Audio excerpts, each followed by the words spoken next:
So the effective opposition offered by LR circuit to an AC is called the impedance of LR circuit. ठीक है, इसके बाद हम देखते हैं कि जो एंगल हमने देखा लेट फाइल इसको कहते हैं, ये ग्रीक लेटर है, Greek symbol, be the angle between the resultant of VL and VR. VL यानी कि potential due to inductor and potential due to resistance के बीच में जो एंगल बन रहा है उसको फाई कह रहे हैं with X axis. Then from figure we get, ये यहाँ से यहाँ जो ये वाला एंगल बन रहा है, इस साइड VL है, इस साइड VR है, तो ये जो एंगल बन रहा है विद एक्स एक्सिस, ये एक्स एक्सिस है. इसके बारे में हमने देखा, क्या देखा कि टेंजेंट जो है फाई का वो है AC अपॉन OA. ये आप ना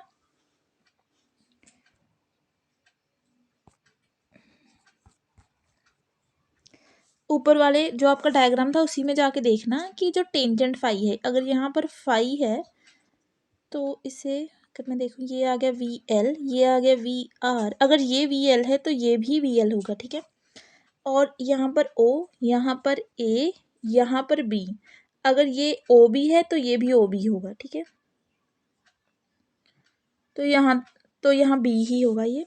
ठीक है, तो tangent phi is equal to AC upon OA.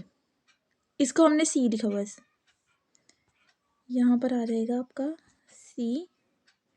तो टेंजेंट अगर हमने निकालना, tangent is equal to perpendicular upon base. Perpendicular लिया इन्होंने AC, ये परपेंडिकुलर, और OA बेस.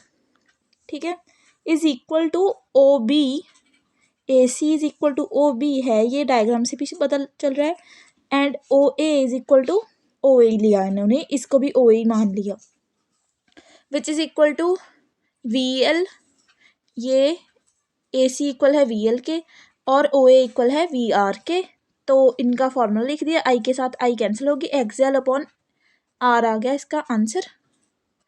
तो हमने देखा कि XL जो है वो है L ओमेगा के इक्वल, तो उसकी जगह L ओमेगा लिख दिया, R एज इट इज़.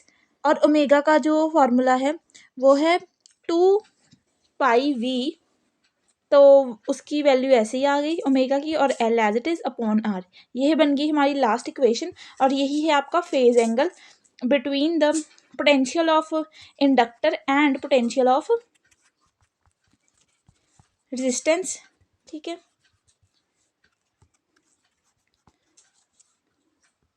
देख लेते हैं. In series LR circuit voltage leads the current by an angle of phi given by equation 6.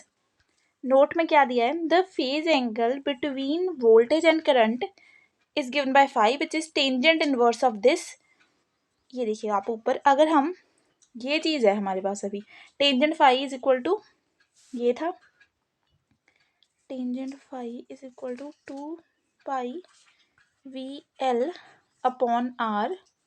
तो फाई लेफ्ट साइड पर रह गई, और ये जो टेंजेंट यहाँ पर नॉर्मल था इधरली साइड इनवर्स में चला गया to this all 2πLVL upon R. ठीक है, यही आपका आ गया आंसर. ठीक है, ये थी हमारी डेरिवेशन RL सर्किट की. ठीक है, और अब हम करेंगे डेरिवेशन RC सर्किट की. सो RC सर्किट क्या है, CR circuit across alternating electrical supply show that the CR circuit current leads the voltage. Okay, same पहले हम क्या बनाएंगे, एक ऑल्टरनेटिंग सोर्स ऑफ वोल्टेज लेंगे, सीरीज सर्किट बनाएंगे, AC सोर्स ऑफ वोल्टेज लेंगे, be connected to an series combination of capacitor of pure capacitance C and resistor of resistance R. RC था, तो ये आ गया आपका EMF, या आप कह लें voltage, which is V naught equal to sine omega t. ये आ गया कैपेसिटेंस C, ये आ गया रेजिस्टेंस R. ठीक है, इतना आ गया पोटेंशियल ऑफ कैपेसिटेंस C, इतना आ गया पोटेंशियल ऑफ रेजिस्टेंस. जो कैपेसिटेंस की पोटेंशियल है वो I के साथ 90 डिग्री का एंगल बना रही है, और जो पोटेंशियल ऑफ रेजिस्टेंस है वो I के पैरेलल में है. ठीक है, ये हम ट्रेस कर देंगे. ठीक है, आपको नोट्स इसके मिल जाएंगे इस सेशन के. सिमिलरली यहाँ पर जो ग्राफ है वो ऐसा होने की बजाय वो इस ऐसे होने की बजाय ऐसे है, यानी कि ये ग्राफ इस एक्सिस में है, एक्स एक्सिस ऊपर है और वाई एक्सिस माइनस वाली नेगेटिव है, ठीक है। तो ये साइड जो है वो है पोटेंशियल ड्यू टू कैपेसिटेंस, ये साइड जो है वो है पोटेंशियल ड्यू टू रेजिस्टेंस, ठीक है। ये हमने सबको डिनोट किया हुआ है ओ बी से, सी से, ए से, ठीक है। ये वाला जो एंगल है वो है 90 डिग्री, ठीक है। Next, let I be the R M S value of current flowing through the circuit.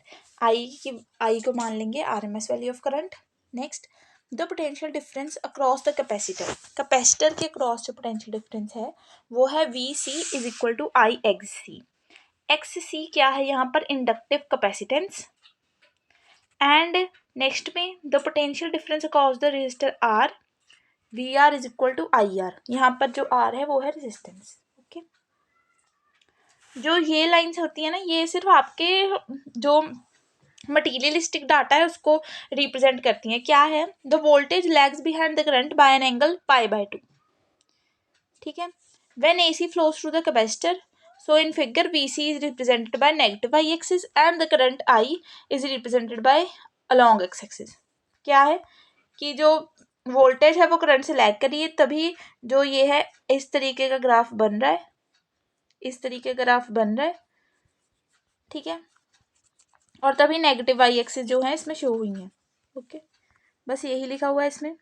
Therefore the resistant potential difference of V C and V R is, same ही है, ऐसा डायग्राम है। तो ओ सी की अगर वैल्यू चाहिए तो हाइपोटेन्यूज का फॉर्मूला लगेगा, ये पॉइंट को ओ मान लेते हैं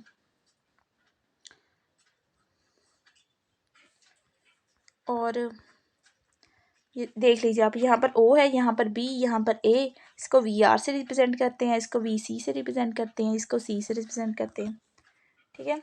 तो हमने हाइपोटेन्यूज का फॉर्मूला ही लगाया यहाँ पर।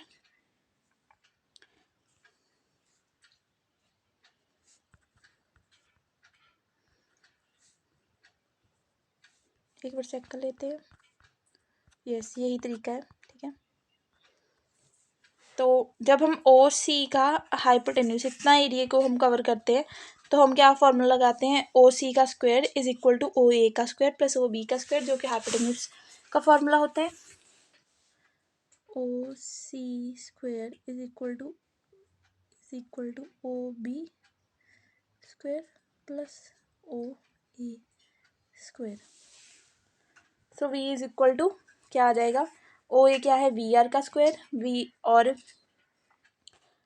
ओ बी क्या है वी सी का स्क्वायर, ठीक है। वैसे तो आप साथ साथ में नोट कर सकते हैं, अगर आपसे नहीं हुआ तो मैं आपको नोट्स प्रोवाइड तो कर ही दूंगी, ठीक है। नेक्स्ट हमने क्या किया, बस ये जो इक्वेशन थी इनमें वैल्यूज पुट कर दी, उनका स्क्वायर कर दिया, ठीक है। आई जो है बाहर आ गई, आई मल्टीप्लाई में है, यहाँ पर मुझसे इक्वल टू डल गया है, आई मल्टीप्लाई में है इसके, तो ये बन गया वी इज इक्वल टू आई, जो ये मल्टीप्लाई में चीज़ थी अंडर रूट वाली पूरी, वो यहाँ पर डिवाइड में चली गई और यहाँ से हट गई, ठीक है। वो ये हमने नेक्स्ट स्टेप में नीचे किया हुआ है, आप देख सकते हैं। मिनट, अब यहाँ पर इन्होंने लिखा हुआ है कि जो कैपेसिटिव रिएक्टेंस है एक्स सी, कैपेसिटिव रिएक्टेंस वो 1/c ओमेगा है, ठीक है।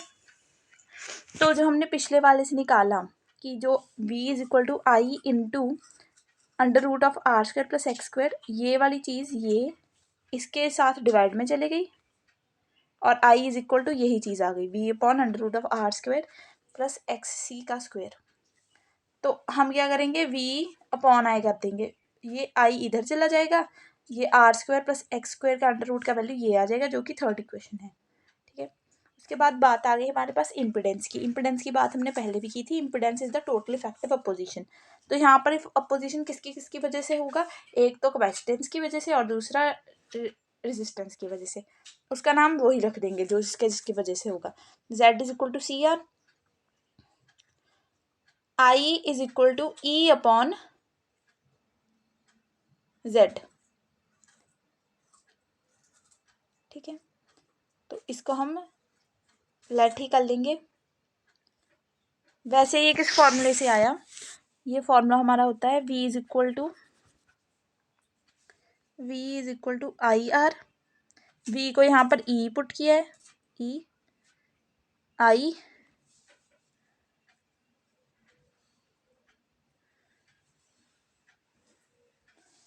आर इक्वल आ गया।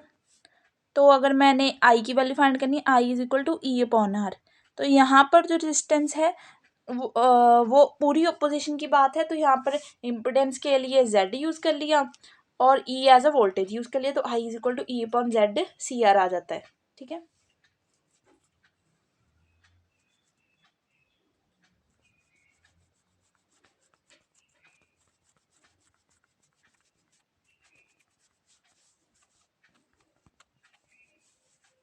उसके बाद चलते हैं आगे।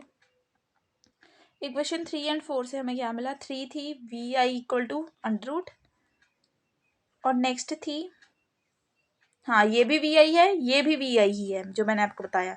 तो VI इक्वल हैं ZCR के और under root of R square plus XC square के। तो यानी कि हमें क्या पता चला कि जो ZCR है वो ही इक्वल है under root of R square plus XC के स्क्वायर के, which is the impedance of the CR circuit. यही है इम्पिडेंस CR सर्किट का। Then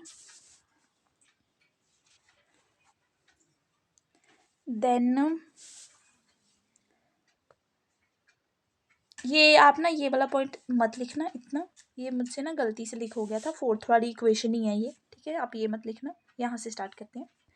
let phi be the angle made by E with X axis, then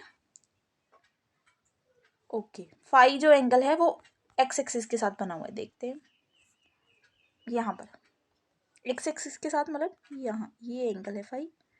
तो phi की अगर मैंने value निकालनी है तो ये बन जाएगा राइट एंगल, ये बन जाएगा हाइपोटेन्यूज, ये बन जाएगा परपेंडिकुलर, ये बन जाएगा बेस। तो टेंजेंट फाई क्या आ जाएगा, tangent phi is equal to perpendicular upon base, यानी कि AC अपॉन OA। देखते हैं क्या वैल्यूज लिखी हुई हैं। AC अपॉन OA, AC की वैल्यू क्या है और OA की वैल्यू क्या है। AC की वैल्यू है VC और OA की वैल्यू है VR, VC अपॉन VR यही है, can be which is equal to AC upon OA VC upon VR। इनकी वैल्यू आ गई IXC IR, जो हमने लेट की थी I से I कैंसिल, XC अपॉन R आंसर आ गया। यही है टेंजेंट फाई का आंसर। ठीक है, in series RC circuit voltage lags behind the current, और in other ways the current is lead to the volt is said to lead to the voltage by an angle of phi given by equation 6। ठीक है, इस equation को हम 6 लिख देंगे। ठीक है, ये एंड ऑफ द पेज आ गया। तो यही था हमारा वीडियो। इसके बाद जो अगला वीडियो है वो मैं बनाऊंगी RLC के ऊपर। ठीक है, और आपको तो कंबाइंड फॉर्म में ही मिलेगा वीडियो पूरा 1 घंटे का। ओके।